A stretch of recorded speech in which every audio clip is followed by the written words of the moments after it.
Me diz uma coisa, você já tentou responder a pergunta quem é você quando ninguém está te olhando? Não estou falando desse você, desse quem sou eu, baseado em respostas do tipo: eu sou estudante de direito, eu sou professora, filha da Luciana e do Paulo, namorado de Carol, nem de uma versão editada que você posta nas redes sociais. Eu tô falando de você lá dentro, você no silêncio do seu quarto. Um silêncio que muitas vezes fala de ausência de pessoas ao seu lado. No entanto, nós sabemos que existe naquele momento um barulho enorme na sua cabeça. Parece até que o mundo se encontra ali com você, no seu quarto. Já reparou isso? Você muitas vezes se isola, mas não adianta. O problema não está fora. Mas eu te pergunto, quem é você quando não está tentando agradar ninguém, responder nada para ninguém? Quem é? E olha, eu sei que aos 20 e poucos anos, essa pergunta começa a queimar. Você tenta fugir, mas ela volta, sempre volta. Então hoje nós vamos conversar sobre isso, sobre quem é você. Aqui, eu e você. Fica comigo. Essa tal crise de identidade, que parece começar lá na adolescência, não é drama, não é frescura, é um choque, é um conflito intenso, porque tem aí um mundo que te empurra para correr, te colocar em uma velocidade, num processo de luta, de guerra para conquistar coisas. Seus pais que viveram outra lógica, outro momento histórico e cultural que também tem suas neuras e querem te orientar sem te conhecer de verdade, sem conhecer suas dores, seus medos, porque nem mesmo você se conhece. Temos também as redes sociais, quando você resolve postar alguma coisa ou ficar vendo a vida dos outros. E esse estado emocional que está aí de sobrevivência, que muitas vezes o que mais pulsa é crise de ansiedade. E eu estou afirmando tudo isso porque eu atendo muitos jovens e isso chega para mim assim, muitos conflitos. É um encontro entre quem você acha que deveria ser e quem você ainda nem sabe se pode ser. E o pior, essa perturbação mental parece que está revelando algo que está faltando para que você possa então se reconhecer. Mas na verdade o que revela é excesso de possibilidades, excesso de comparação, excesso de expectativa. São condicionamentos introjetados que vêm guiando os seus passos. Tem um pensador que se chama Zygmunt Bauman, que explica muito bem isso. Ele fala de uma sociedade líquida. Bauman usa o termo liquidez para falar sobre a modernidade contemporânea, onde tudo é mais fluido, instável e passageiro. Como é que se reflete em relação aos jovens adultos? Essa liquidez se manifesta da seguinte forma: em relação à escolha profissional, ela está cada vez mais incerta. Há uma pressão para acertar na carreira. Essa pressão ela é constante, mas ao mesmo tempo os caminhos tradicionais, eles não existem mais. Cada decisão parece temporária e sujeito a transformações, a mudanças. Em relação aos relacionamentos, eles se tornaram cada vez mais efêmeros. Amizades, relações amorosas, muitas vezes se rompem facilmente, criando medo de compromisso ou então uma sensação ali de solidão. Em relação ao autoconhecimento, essa identidade, ela não é fixa. Muitos jovens experimentam múltiplos interesses, estilos de vida, papéis sociais e formas de estar na vida bem complexa, inclusive sexualmente. Para que eles possam tentar ficar confortáveis consigo mesmo, eles vão testando, tendo vários tipos de experiências. Mas tudo isso vai gerando uma ansiedade, vai gerando comparação, o excesso dos estímulos digitais e essa cultura da aparência vai intensificando essa sensação de que tudo precisa ser imediato, perfeito e constante. Então há uma briga entre eu querer segurar, querer me tornar seguro, estável em alguma coisa, e ao mesmo tempo esse movimento pulsante da vida acontecendo, demandando coisas diferentes. E se a gente puder falar aí de um lado positivo dessa visão, essa fluidez, ela abre espaço para exploração, para um aprendizado rápido, uma adaptação criativa. É como se o jovem estivesse sempre diante de uma ponte em construção, onde cada passo é uma oportunidade de descobrir algo novo sobre si mesmo e sobre o mundo. E isso até parece liberdade, mas acaba gerando um certo vazio. Esse chão que parece que vai derretendo é como se a gente estivesse construindo uma casa em cima de água e gera muita insegurança. Precisamos olhar para isso com cuidado e com atenção. E agora eu quero trazer um outro autor, super importante, Carl Jung, estudioso da mente humana. Jung, fundador da psicologia analítica, estabeleceu conceitos relevantes como inconsciente coletivo, falou muito sobre arquétipos, sobre individuação, tipos psicológicos, dentre outros temas. Mas a gente não vai se deter aqui os conceitos dele em relação a tudo isso que ele abordou. A gente vai aqui agora trazer um conceito que ele fala sobre persona. Jung dizia que todos nós carregamos uma persona. Eu acho que você já sabe disso. Uma máscara social que a gente usa para viver. É a nossa face pública que cada pessoa vai apresentando ao mundo para se adaptar e ser aceita socialmente. Mas atrás dessa máscara é importante dizer que existe um self, é assim que ele chama, e outros teóricos também da psicologia, que é quem você realmente é.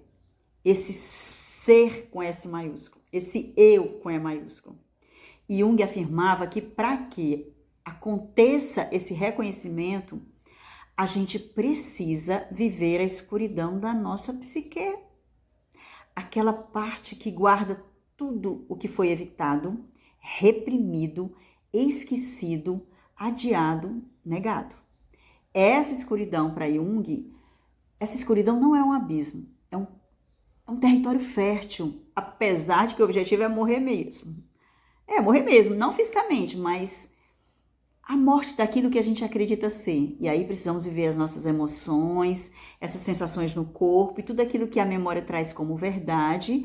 Temos que viver com vontade, com intenção verdadeira, se entregar a isso que aparece aqui, que é o portal para que a gente possa se descobrir. Quando tudo isso vem à tona, nessa fase da vida, não é para ser visto como um problema, mas como uma solução. Esse é o caminho. É um processo intenso, profundo de autoconhecimento na prática. Isso não é uma prática de autoconhecimento, é uma vivência realmente intensa, profunda, sabendo que o buraco é sempre mais embaixo.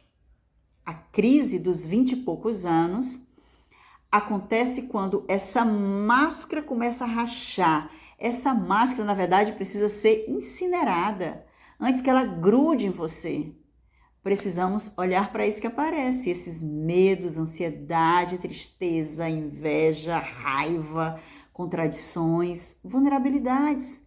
E é claro que tudo isso é desconforto. Pode ser muito doloroso. É doloroso, mas não deve ser evitado. Toda essa confusão precisa ser encarada. Não é fácil, mas é nela, como diz Jung, que a luz pode ser revelada.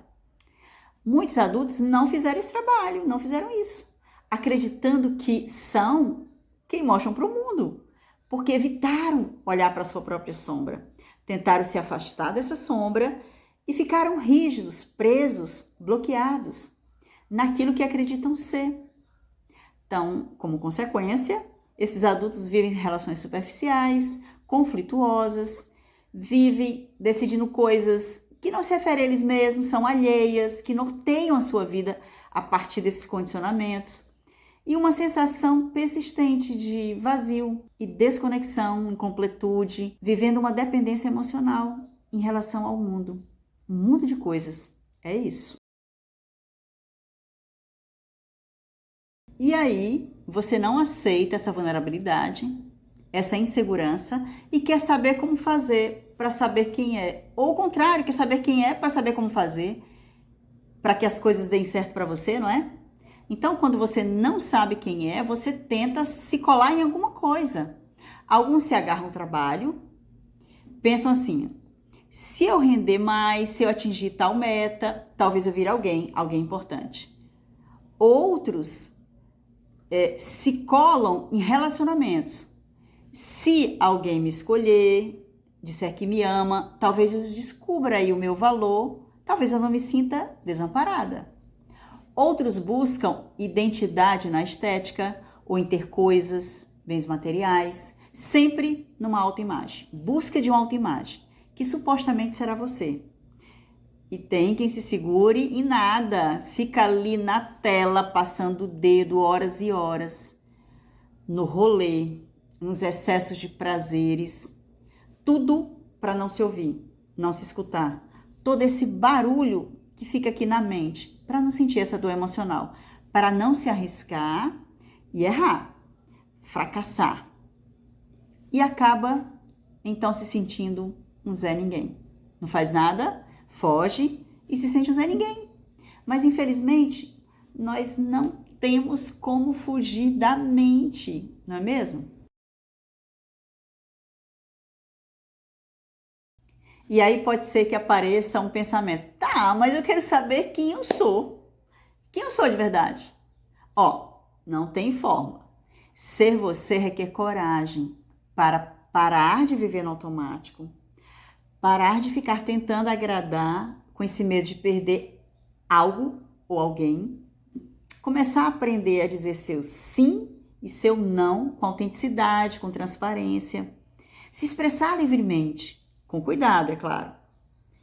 Perceber como é que a quietude vai acontecendo, notar o que te esgota, o que te irrita e também o que te dá muito prazer. Isso também nos escraviza, por incrível que pareça. Vamos pouco a pouco percebendo os nossos limites e também alargando esses limites. E o caminho é escutar. Escutar o barulho da mente. Ser você não é criar aí um personagem perfeito como muitas vezes a gente quer. Na verdade, ser você é não se trair. Viver em vitimizações, em auto-engano. Viver uma vida de ilusão. Superficial e sem sentido. Então, a gente precisa aprender a mergulhar. Agora eu tô falando com você e você fica atento, atenta, mergulhando em si mesmo, nessa fala que aparece, em algum som que também aparece aí, nesse instante que você me escuta, com essa atenção que a gente chamaria de plena, com essa entrega, com a entrega que é verdadeira, não é em busca de alguma coisa, é simplesmente se fazer presente naquilo que acontece aqui e agora. E nesse espaço que se abre, exatamente nesse espaço que você existe, de puro silêncio, de silêncio que não se refere à ausência de falas, ruídos, barulhos externos, mas fala de uma profunda quietude e paz. Esse é o lugar sagrado em que você saberá quem é você. Mas, como nós estamos muito ocupados com as nossas atividades, com a nossa vidinha, com as dúvidas, com os desejos, os prazeres, que a gente o tempo todo está entrando em contato, acabamos não tendo esse interesse de encontrar essa verdade, encontrar esse eu.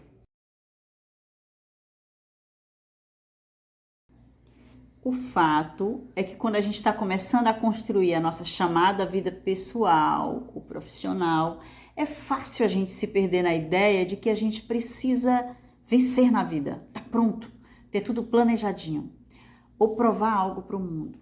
Mas a verdade é que a vida não é um campo de batalha, não devia ser pelo menos, onde a gente precisa vencer a todo custo, mesmo que adoeça. Cada passo que você dá, um projeto que completa, uma relação que constrói, um desafio que encara, deveria ser um convite para se perceber. Os obstáculos que muitas vezes nos deixam tão adoecidos porque temos medo, precisamos lutar para derrubar, eles aparecem como espelho que mostram quem nós somos naquele momento, percebendo ali nossas resistências, sombras, habilidades também, fortalezas. Quanto mais a gente aceita isso, mais essa caminhada vai se tornando uma experiência de autoconhecimento. Você realiza coisas, se conecta de verdade com pessoas e descobre aos poucos como ir aprendendo a ter uma vida funcional e quem sabe um dia livre, uma vida em liberdade. Isso deveria ser o foco. E não colocar toda a nossa energia para atender uma sociedade que espera de nós um mundo de realização e sucesso. De fato, quem é mesmo que espera isso de você? Se a gente não está se referindo a pensamentos que ficam rodando na sua cabeça, rodando minuto a minuto, se passando por você, ou como se fosse uma ideia de que alguém espera isso de você. Escutou o que eu falei? Precisamos aprender a nos escutar, a confiar de que tudo que vai acontecendo é o certo. E esse é um grande desafio. Eu estou nessa pegada e eu quero saber como é viver aqui e agora com o que acontece, sem brigar com isso, sem rejeitar isso. Esse é o nosso maior desafio. E a coisa mais importante a se fazer. Deixa eu compartilhar com você aqui uma lenda. Muito interessante essa lenda. É uma lenda asiática do carregador de água, que ele tinha 2 potes. Um era perfeito, o outro era rachado. O pote rachado vivia pedindo desculpas. Ele se sentia inútil por entregar uma carga incompleta, por não chegar cheio. E aí o carregador, ele disse: olha para o caminho, só do seu lado crescem flores, você regou a terra sem perceber. E aí eu não sei se você observa que a gente tem uma mente muito pessimista, a gente sempre acredita que precisa saber o que é o certo, o que é o melhor, imagina que o que está sendo feito ou o que vai acontecer não é bom para a gente. A crise que você sente é assim, sempre achando que está faltando alguma coisa, que não está pronto, não está pronta, não é mesmo? A minha experiência me mostra que isso é mentira. Quando a vida nos convida para viver algo, é porque Deus vai prover o que for necessário para que a coisa aconteça. Vão surgir pessoas, anjos na nossa vida, eu sei disso. As situações vão aparecer e a gente vai conseguir ter suporte para isso. Eu não vou contar aqui minha história porque a gente está aqui no final do vídeo, mas em outra situação eu posso trazer algumas experiências minhas. Quando se refere à capacidade para desenvolver alguma coisa, por exemplo, no trabalho, a gente vai ter o treinamento necessário. O que a gente precisa mesmo é cuidar de nos conectarmos com energia vital, uma energia que pulsa, que está sempre presente, sempre que estamos em atenção, em conexão com a vida. Então, o que é você, ou quem é você, ou o que é a vida adulta, como ela acontece? Na verdade, isso tudo requer lucidez, requer de nós entrega, abertura para o novo. E para isso a gente precisa encarar o velho, o que surge, o que aparece, o que a gente acha que é feio aos nossos olhos, o que é incompleto, o que é incapaz. Se esse conteúdo trouxe aí alguma clareza para você, ótimo, é isso que importa. E se você quiser continuar ampliando a sua percepção sobre a vida, não necessariamente a vida adulta, mas a vida em toda a sua dimensão, o canal é esse. E se o conteúdo desse vídeo fez sentido para você, não esquece de curtir. Curte aí, tá? Não esquece não. Se inscreve também no canal, se você ainda não se inscreveu. Comenta aí alguma coisinha que chamou tua atenção ou que você gostaria que eu pudesse abordar em novos vídeos, tá? E já compartilha também com alguém que está atravessando esse mesmo caminho que você, essa mesma fase. E eu vou ficando por aqui e até o próximo vídeo.